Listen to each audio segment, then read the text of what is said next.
माझं नाव गणेश घुगे.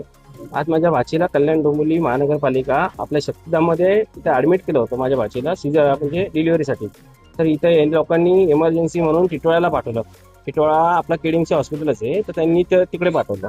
तर तिकडे त्यांची डिलिव्हरी केली, मुलगी झाली माझ्या भाचीला. तर त्यानंतर त्यांनी सीझर केल्यानंतर त्यांनी आपल्या ऑपरेशन करायचं होतं. तर ऑपरेशन केलं त्यानंतर आम्ही सीझर त्या टाके आहे ना, त्यांनी टाके टाकले. ते टाके एकदम गोदडी शिवतो ना आपण, तसे टाके टाकले. आणि ते टाके आज माझे पिकलेत भाचीचे. आज भाची एकदम कळवळते आणि ते टाके पूर्ण पिकलेले आहेत. आता आम्ही यांना परत कल्याणच्या हॉस्पिटलला शक्तिधाममध्ये घेऊन आलोय.